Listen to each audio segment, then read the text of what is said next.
The Beast in the Cave. The horrible conclusion which had been gradually intruding itself upon my confused and reluctant mind was now an awful certainty. I was lost, completely, hopelessly lost in the vast and labyrinthine recess of the Mammoth Cave. Turn as I might, in no direction could my straining vision seize on any object capable of serving as a guidepost to set me on the outward path. That nevermore should I behold the blessed light of day, or scan the pleasant hills and dales of the beautiful world outside. My reason could no longer entertain the slightest unbelief. Hope had departed. Yet, indoctrinated as I was by a life of philosophical study, I derived no small measure of satisfaction from my unimpassioned demeanor.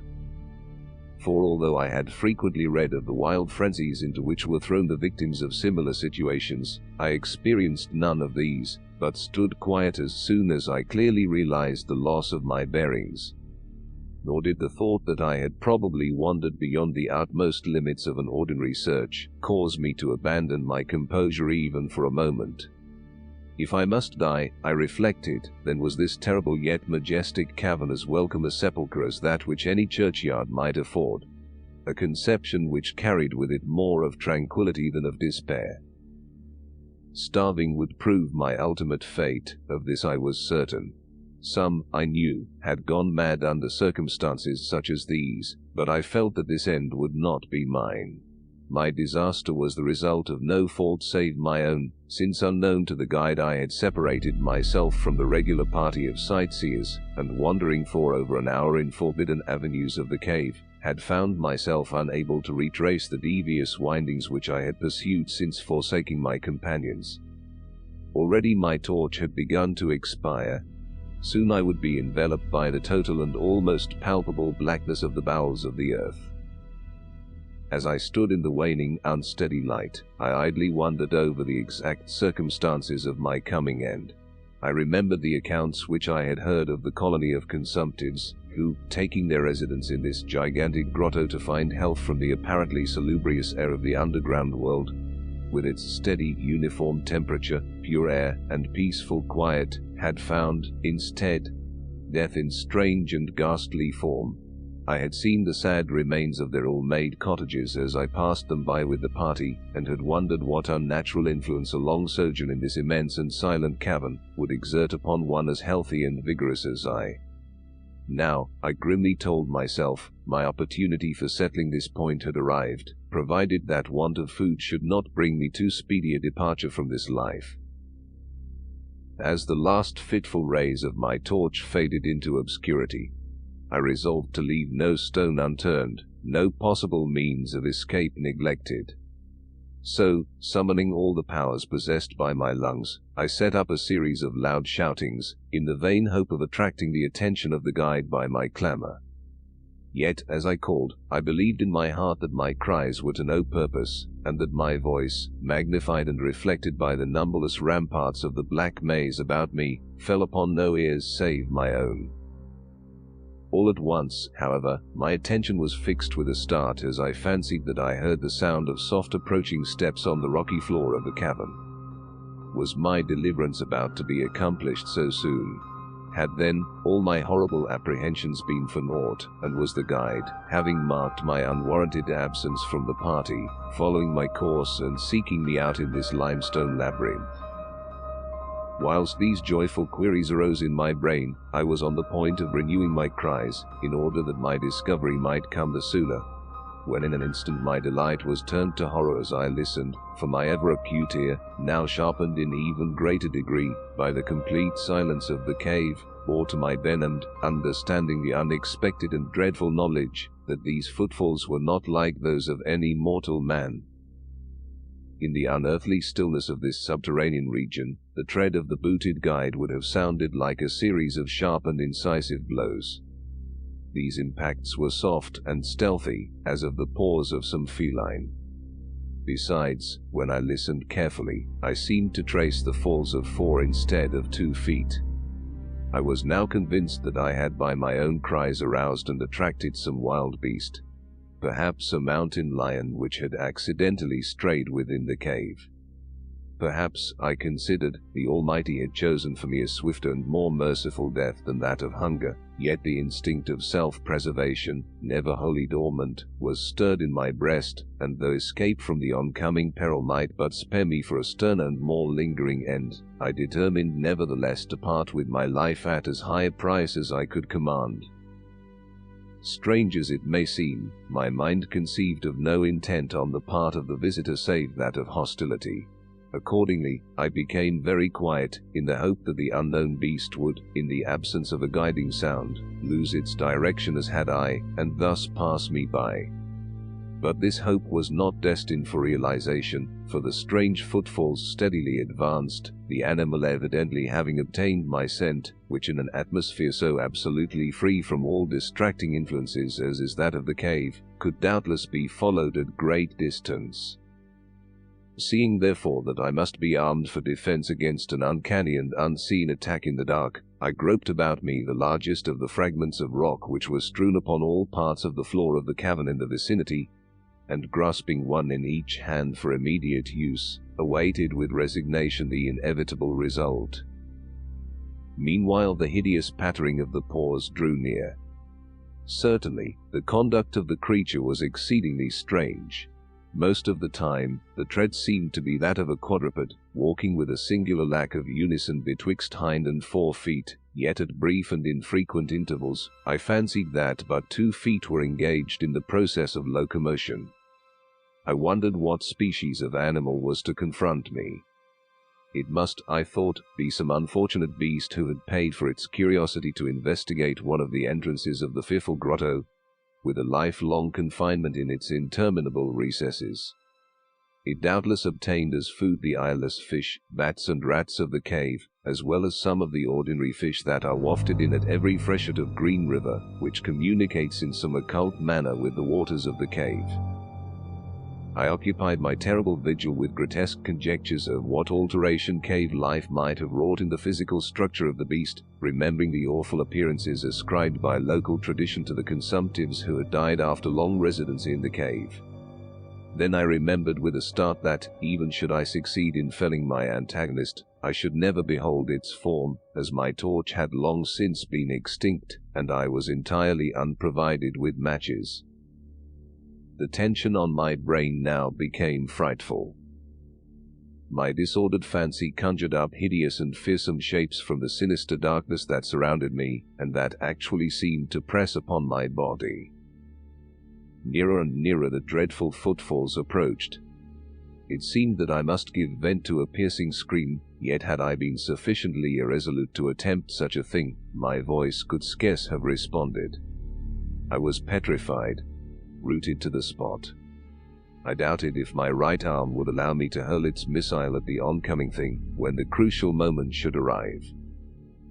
Now the steady pat, pat of the steps was close at hand, now very close. I could hear the labored breathing of the animal, and terror-struck as I was, I realized that it must have come from a considerable distance, and was correspondingly fatigued. Suddenly the spell broke. My right hand, guided by my ever-trustworthy sense of hearing, threw with full force the sharp-angled bit of limestone which it contained, toward that point in the darkness from which emanated the breathing and pattering, and, wonderful to relate, it nearly reached its goal, for I heard the thing jump, landing at a distance away, where it seemed to pause.